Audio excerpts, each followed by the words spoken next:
Share बाजारों ने जुलाई की शुरुआत बेहद ही शानदार की है। ऐसे में आइए जानते हैं कि बाजार की इस तेजी में डीलिंग रूम्स में किन दो स्टॉक्स पर दांव लगाने की सलाह डीलर्स ने अपने क्लाइंट्स को दी है।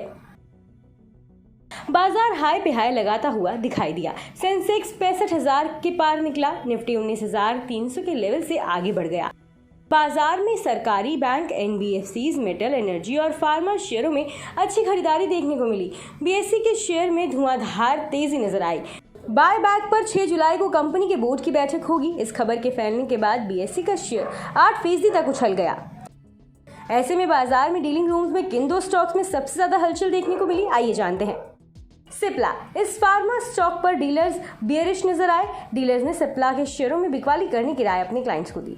डीलर्स की इस शेयर में एसटीबीटी यानी आज बेचने और कल खरीदने की सलाह है। तो अगर आज आपने इस स्टॉक को बेच दिया है तो कल इसे वापस खरीद सकते हैं। डीलर्स के मुताबिक इस शेयर में 975 से 980 रुपए तक की गिरावट की आशंका है। वैसे भी 3 जुलाई को शेयर में नई बिकवाली होती हुई दिखाई दी है।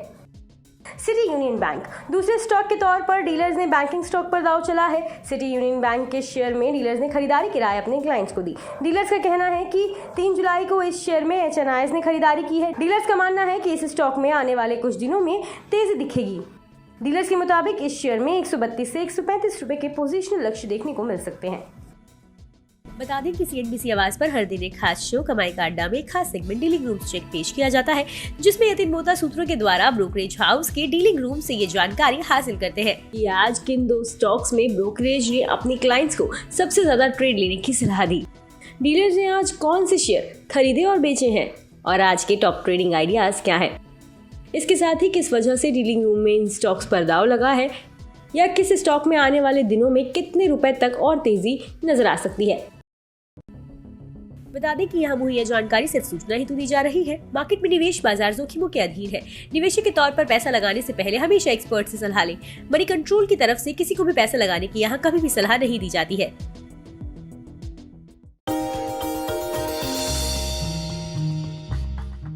डू यू नो में आज हम बातचीत करने वाले हैं हर घर का चहेता ब्रिटानिया के बारे में। दरअसल ब्रिटानिया आपको आमतौर पे एक बिस्किट कंपनी लगती होगी, लेकिन ब्रिटानिया एक बिस्किट कंपनी ही नहीं है, बल्कि कन्फेक्शनरी कारोबार में एक काफ़ी बड़ी फूड जायंट के तौर पे आप इस कंपनी को देख सकते हैं।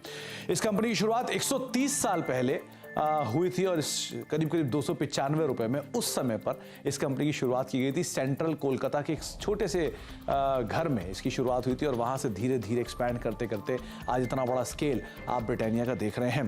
ब्रिटिश बिजनेसमैन ने एक स्मॉल हाउस में इस कंपनी की शुरुआत की थी, जिसको धीरे से या फिर बाद में विद टाइम एक्वायर किया गया था गुप्ता ब्रदर्स की तरफ से और इस कंपनी का नाम बन गया था वीएस ब्रदर्स। लेकिन विद टाइम इस कंपनी में मल्टीपल चेंजेस हुए ओनरशिप को लेकर, जिसके बाद और फेरबदल हुआ और एक ऐसा भी समय आया 1979 में जबकि नेबिस्को ब्रांड, जो ओरियो के एक संस्थापक के तौर पे जानते हैं, जिनको आप ओरियो बिस्किट को अगर आप जानते हैं तो वो नेबिस्को की ब्रांड रहे हैं, उन्होंने इस कंपनी को एक्वायर कर लिया था। एक मेजर स्टेक करीब 27-28% के आसपास स्टेक वो इस कंपनी के अंदर ओन करते थे।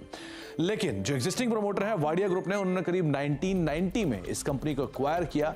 तो आप अंदाजा लगा लिए करीब 3 दशक से ज़्यादा का हिस्सा जो है वो एग्जिस्टिंग प्रमोटर्स के पास इस कंपनी का है।